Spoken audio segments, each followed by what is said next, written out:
Salut tout le monde, ici Jaurès de la chaîne En Programme. Nous nous retrouvons aujourd'hui pour une nouvelle vidéo sur la formation Flutter CRUD dans laquelle nous allons réaliser la partie Register. Donc, avant d'enchaîner la partie Register, nous devons d'abord en fait clôturer notre login. Donc, c'est-à-dire nous allons placer tous nos éléments que nous avons eu à mettre jusqu'ici dans un form et initialiser en fait la clé qui va nous permettre de valider notre formulaire. Donc, pour initialiser une clé de validation, c'est très simple. Nous venons dans notre classe, nous initialisons un final qui sera égal à quoi? À global key, et nous mettons le type qui est un form key.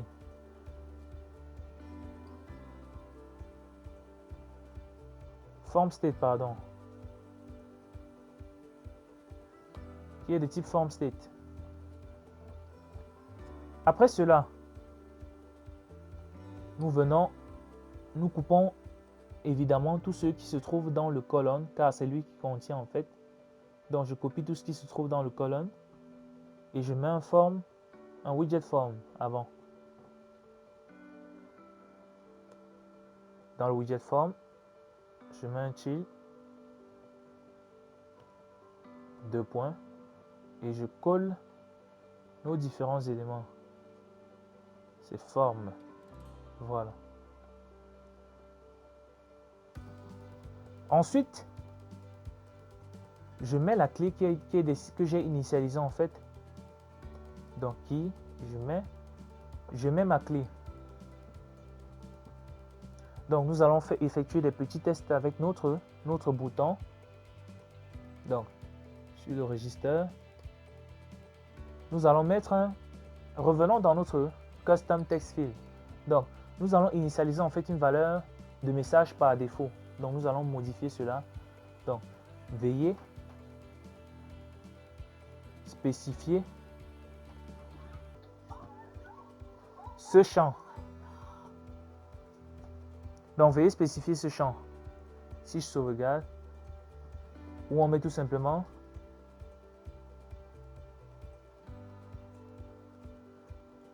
please complete. Je sauvegarde. Ceci va agir lorsque nous allons cliquer en fait sur notre bouton de login. Donc si je reviens sur login, donc maintenant testons la validation de notre formulaire. Donc nous venons dans notre rest button, à l'intérieur nous faisons un petit test. If la clé du formulaire .current state .validate, cette condition-ci en fait renvoie un booléen true dans le cas où toutes les entrées texte qui se trouvent dans le form ont respecté leurs conditions et false dans le cas contraire. Donc là, on fait un print de OK si les conditions ont bel et bien été respectées. Donc OK. Et ensuite, nous faisons le test. Donc si je clique là, nous voyons bien please complete. Le please complete en fait c'est cet élément-ci, c'est notre texte de base qui a été ajouté à notre erreur. Donc si nous voulons attribuer en fait des valeurs différentes, on a tout simplement à venir là. Je viens ici, pourquoi? Parce que ici là les éléments sont modifiés constamment. Donc je fais tout simplement un email text, pardon.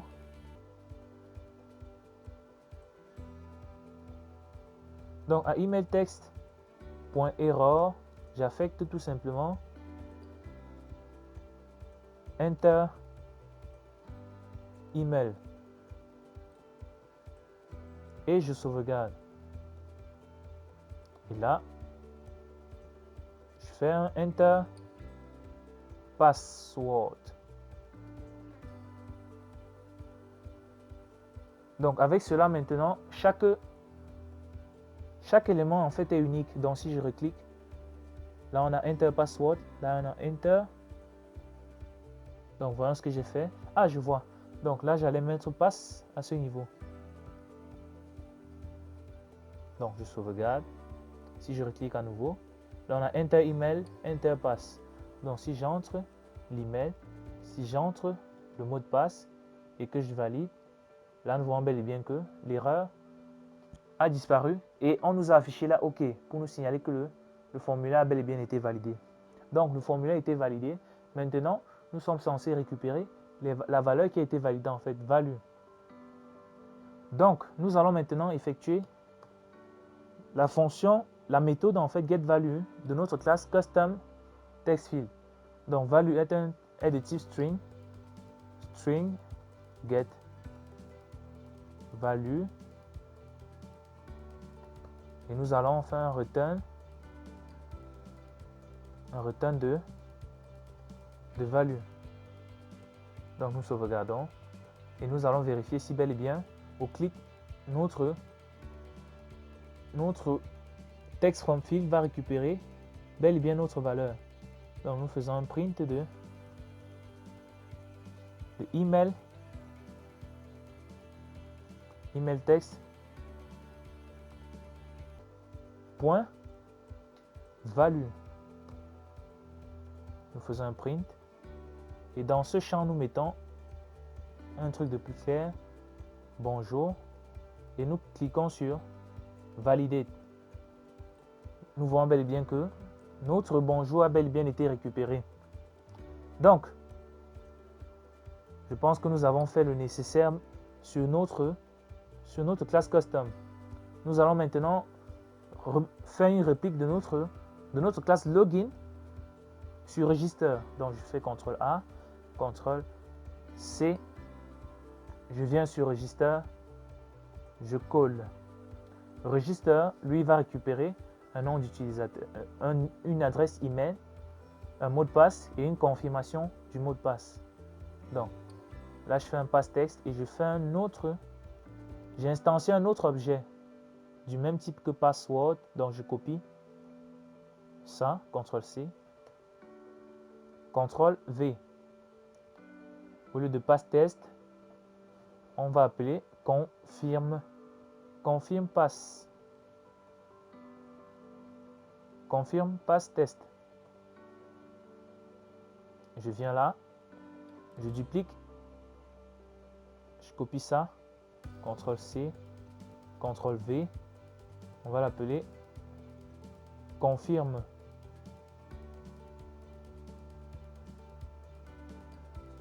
pass test.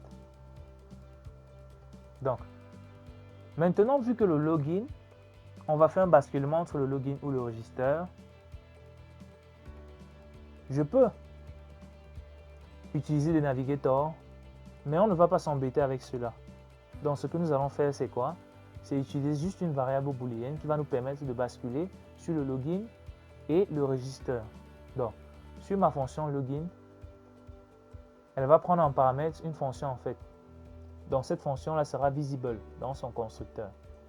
Donc au niveau du login, nous allons instancier une fonction, donc final function visible.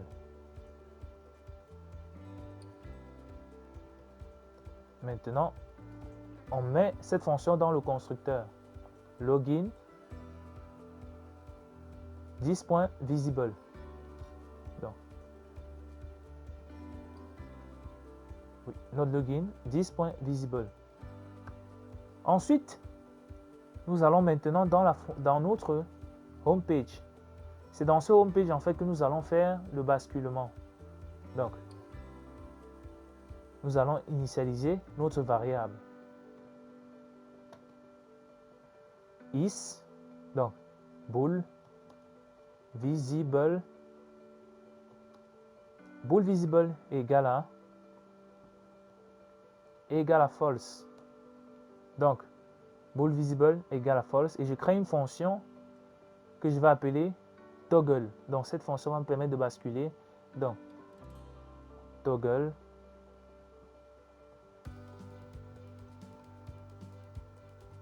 Donc, dans la fonction toggle, je mets un set state pour modifier en fait l'état de mon visible. Visible est égal à l'inverse de visible. Donc, je pense qu'en faisant cela, vous comprenez un peu la logique. Ça veut dire que si j'appuie sur login, on passe à register. Si j'appuie sur register, on passe à login. Donc, maintenant, je fais le test sur visible. Donc, visible, point d'interrogation. Ça veut dire que si visible est égal à true, on me renvoie la page login. Dans le cas contraire, on me renvoie la page register. Donc, que je vais sans toutefois tarder aller modifier. Donc, sur register, nous allons modifier là. Donc, je fais un contrôle H pour localiser tous les endroits où il y a login et je remplace par register. Donc là, je fais un replace all. Voilà. Donc, sur tous les endroits où il y avait login, on m'a fait un register. Et maintenant, sur register, on est censé basculer sur login. Je sauvegarde. Je reviens sur le home page. Donc, là, on me signale une erreur. À ce niveau, donc, j'essaie d'importer mon register. Donc, sur le register, lui va récupérer visible. Et visible est une fonction. Donc, je vais appeler toggle. Voilà. Et je vais faire pareil sur login. Donc, sur login, je viens là. J'instancie en fait. Je vais mettre la fonction toggle dans final function visible. Donc, ce que j'essaie de faire là, c'est de modifier la fonction visible dans les widgets login et register. Donc, sur login, on met là et on met notre 10.visible. Nous sauvegardons. Donc, si nous revenons sur notre home page, nous voyons là que on nous demande toggle. Pardon. Toggle, c'est 2G. Toggle. Toggle.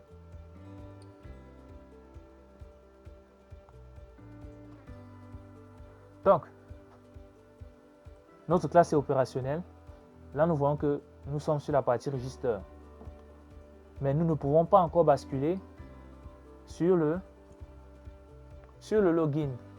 Donc, pour faire ceci, dès que nous avons inséré nos fonctions, nous allons maintenant aller les appeler à différents endroits.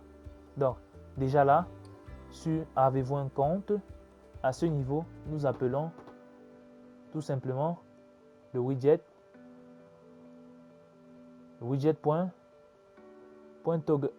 .visible, pardon.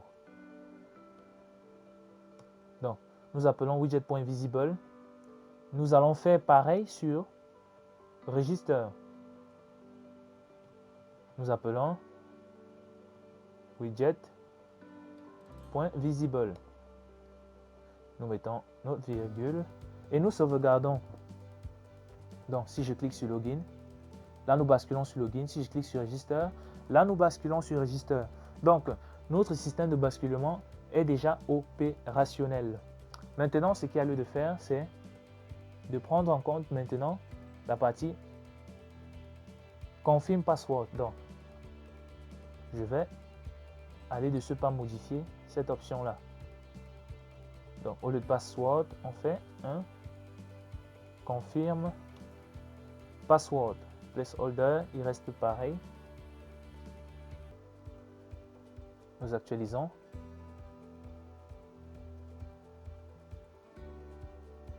Donc, Nous voyons qu'initialement, on est sur la page Register.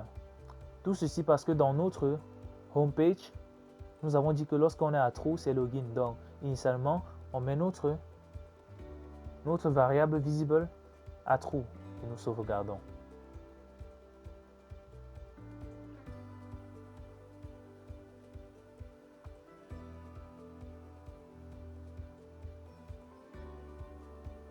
Donc, initialement, déjà, nous nous retrouvons sur notre page Login et nous basculons. Nous sommes sur Register. Là, nous sommes sur Login. Donc, nous avons fini avec notre design de Login et de Register. Nous nous retrouvons dans le prochain épisode maintenant pour entamer avec la connexion à la base de données et l'étude en fait du modèle que nous allons mettre en place pour pouvoir gérer les utilisateurs qui vont effectuer des enregistrements. Donc, nous disons à l'épisode prochain. N'hésitez pas à vous abonner et d'activer la cloche de notification pour ne rien louper des vidéos de la chaîne. Si vous avez des préoccupations, posez-les en commentaire. J'y verrai personnellement à répondre. À la prochaine.